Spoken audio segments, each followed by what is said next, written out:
Hey everyone, Tony D and Little Joan here with a screenwriter's rant on the Starling, starring Melissa McCarthy and Chris O'Dowd, who you may remember from the IT Crowd, the original IT Crowd. And premise of the movie, it's a drama. It's about a couple, and they lose their baby. And it's very tough on them. He has some sort of break. The husband ends up in a mental facility trying to cope with it. She ends up trying to hold on to their house and their life, and it's very dramatic. And it's all about losing a kid and dealing with that, losing a baby, and whether or not you can come back from it. So she eventually seeks out a therapist in Kevin Kline, who gave up therapy to become a vet to make him a more interesting character, I guess. And he becomes her sort of de facto therapist because she kind of refuses it all, and she keeps being attacked by the Starling in her yard, and that becomes a metaphor for her relationship. Before I forget, smash like and subscribe. Links in the description if you'd like to support the channel by buying one of my books over at Amazon.com. And also check us out on Bitchute and Rumble today. 2 other videos, and Little Joan is in them as well. So this is very sad. The trailer made me sad, and man, they put a lot of. This is a really well done trailer. It really sort of encapsulates the entire thing. In this, you don't get more dramatic than this. A couple that loses a baby. I mean, that's big. That is big. And so the actors here are doing top notch work. I think Melissa McCarthy at this point should stay away from comedies. I've seen her act, and she's pretty good. She's pretty good. And because she's not like a typical classic looking actress, I feel that she's also more realistic in these roles too. I think being the fat funny girl, sure, that was fun for a while, I guess, but I think she's much better in these roles. I really do. So she's dealing with a lot of stuff. Timothy Oliphant's in it too, as like her manager.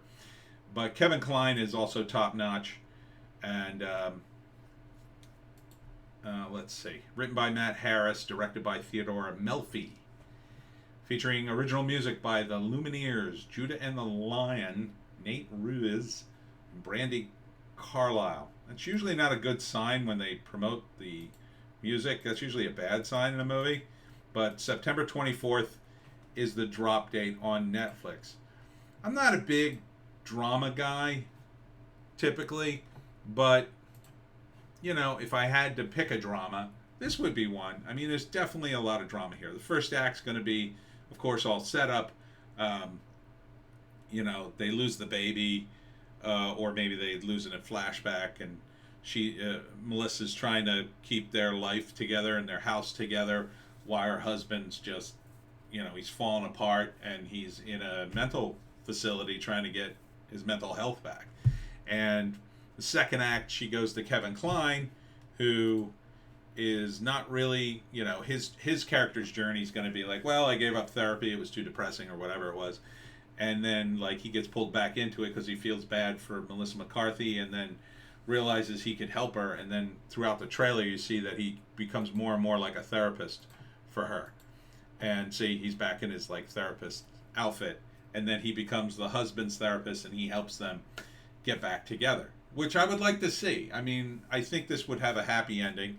Second act would be all about them trying to cope with this, and the symbolism of the Starling and Chris O'Dowd trying to get it together. And they even have one of the moments in the trailer where he's like, I want to go back to my wife and build with her.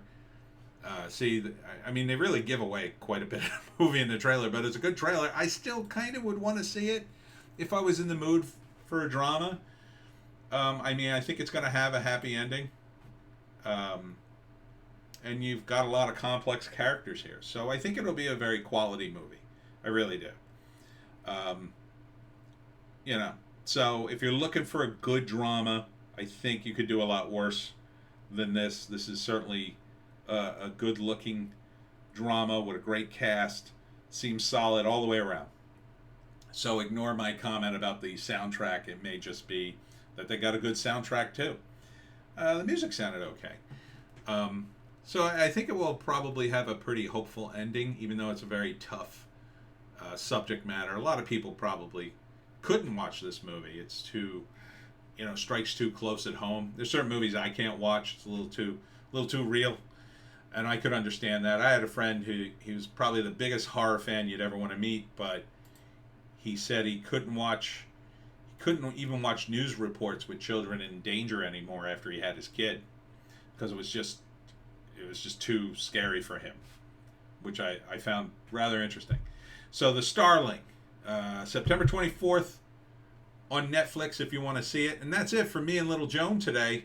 We'll see you tomorrow.